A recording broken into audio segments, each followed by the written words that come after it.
everyone, it's Allison. Welcome back to my YouTube channel and part 2 of my video series highlighting the Magicals shimmer powders from Lindy's gang. So I am going to link to part 1 at the end of this video. If you haven't seen part 1, that's where I make all the backgrounds. And this video is going to focus on creating cards from those backgrounds. So I'm going to start this with where I left off in the first video, which is very inky fingers for making all those backgrounds. This is the craft scrubby, and this is one of my best friends in my craft room because voila, clean fingers. Whenever I get inky, and you noticed in my first video, I do not use gloves. I get very dirty and I don't mind it because the craft scrubby. All right, here is another tool that I use when I use shimmer powders, and that is a sealer. Now, I normally use the Krylon Kamar varnish, but I ran out, and I happen to have this in my cupboard, and it worked just fine. That's what I used on these backgrounds. And we're going to jump into the first card. So this is the background I made with the neatly knitted embossing folder. And when I adhere embossed panels or slightly warped panels to my card bases, I do one of two things. I either use score tape or I use foam tape. Now you'll notice that most of my panels from this Magicals shimmer powder session are not that warped. And I don't tape them down. You saw in the first video that I do everything with my hands. When they're really wet and I put them down to dry, I just kind of flatten them out and with my hands. So you can see this panel was not all that warped. And so score tape was just fine to adhere that to the card base. So I hot foiled the sentiment for this card, and I loved how the sentiment, the shape of it kind of fit into this lush leaf really well. I don't know, it was like they were meant to be together. And this is the leaf that I colored with the Magicals in the first video. And I think it's just kind of the perfect match for this background. So you'll see I just glued the very center of the leaf so the sides can stay lifted and give it more dimension. And here you can see I added just a mix of different kinds of yellow sequins. And there's the card.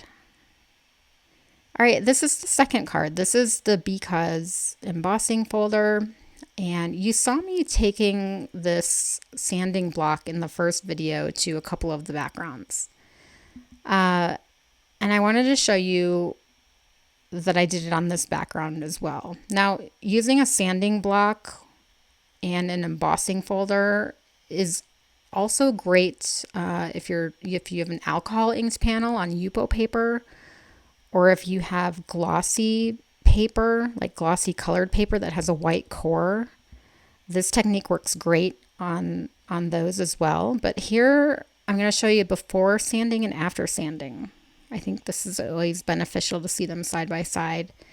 I think it looked great before, but I think after it just adds this, I don't know, just a little bit more interest. And look at that. I just love it. I didn't really want to cover much of this background up. So I grabbed another sentiment from that same hot foil set as I used on the first card. And I have all the names of the products at the top, by the way.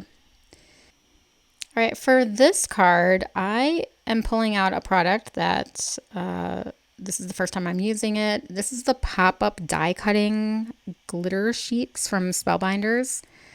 And I'm grabbing an older die. This is the Fancy Hugs die from All to New to go along with the older All to New embossing folder that I used for this card. And you can see that this craft foam, it die cuts beautifully. And here I'm just popping out the little parts of the letters. And all right, now this embossed pattern is a little bit more random and not as level as that embossing folder on the first card. So I'm going to use foam tape to adhere this to my panel. I was talking at the beginning about how I usually use either foam tape or score tape. If I have an embossed panel that has uneven levels to it or uneven pattern, I'm going to use foam tape. So, and especially if I have a margin around my panel where you can see the card base, I especially like using foam tape for that. And I did use my thinner foam tape for this. All right, here are some of my favorite embellishments. These are the Pinkfresh Studio glitter drops, and I have them in several colors. So I actually had this aqua color that was almost an exact match for this glitter craft foam, but I did end up using the gold ones. I think they're called Sparkle and Shine Ombre, and those are the ones I showed you the first ones, and they really bring out the citron color, I think. All right, let's move on to the Florence Plate. This was a die from Simon Says Stamp that I colored with the Magicals, and here's what it looks like over solid white paper. Pretty. But I thought it would be cool to put it over this other background that I made in the first video where it was more of a freeform background, and I just think it's so much more interesting over this panel than a white panel. All right, these are the oval leaf branches from Birch Press Design, and I cut these out of a pearlescent vellum. I also use that vellum for the shadow layer for my word die, and this is the pearlescent vellum that I use. This is from Lawn Fawn. So like one side has this pearlescent sheen to it, and the other side, this side, just looks like regular vellum. So depending on which side you put up, you get a different look. And the U is part of the You and Me die set. This is a new die set from Waffle Flower, and I cut it out of this purple glitter cardstock. This is from Memory Box. I have so many packs of paper from Memory Box. They have great glitter paper.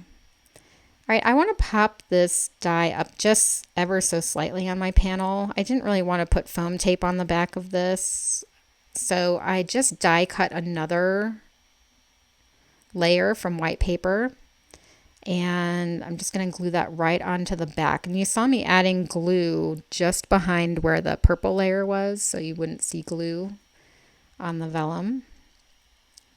And before I glue the word die down, I'm going to tuck my leaves in under it. And again, these leaves were die cut from that pearlescent vellum, and I'm making sure that the ends of those leaves are behind the actual letters so that you don't see anything under that vellum shadow layer.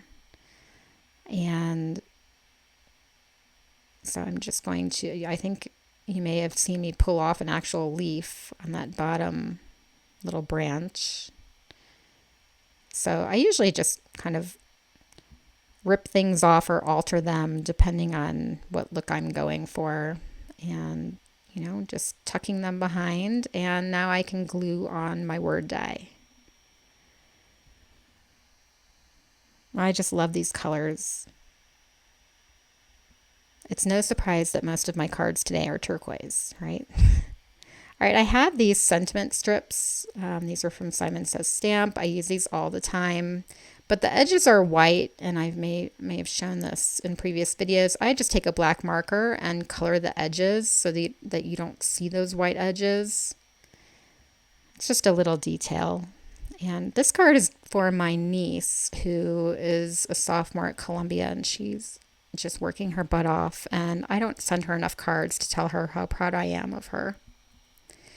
All right, this is the background that I made from the giant fireworks stencil, and this is a brand new die. This is the Nordic Spectacular Butterfly from Poppy Stamps, and I love how they include magnet sheets in their little packaging.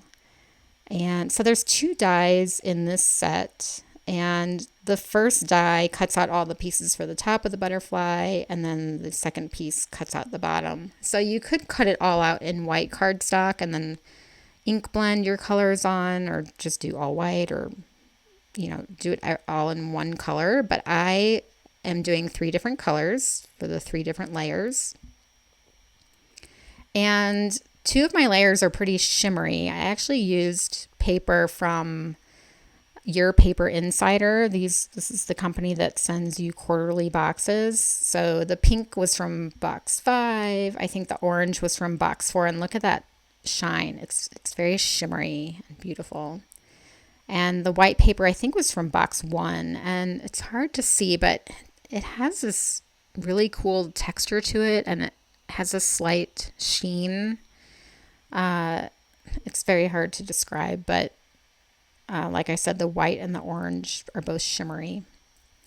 All right, I have put thin foam tape on both the white and orange layer for the top of the butterfly. This is the thin foam tape, from the Big Mama foam tape roll that I love because it's thin.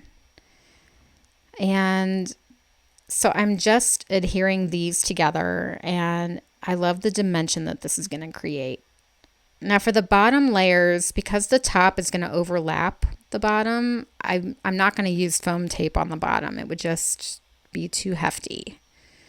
The top part is already sitting on top of 3 pieces of cardstock because the bottom layer is 3 pieces of cardstock thick. So I'm not going to use foam tape, but I am just going to glue the centers down because I want the bottoms to be able to lift up a little bit and create the illusion of dimension. So now I'm going to glue the bottom part of the butterfly onto the panel. I just had the top part there for placement so that I knew where to put the bottom. And for the top, like I said before, it is straddling the bottom, and the bottom is essentially 3 pieces of paper thick. So I need to add some foam tape to the top of the butterfly. So I'll add a few more pieces to each side and then adhere that down.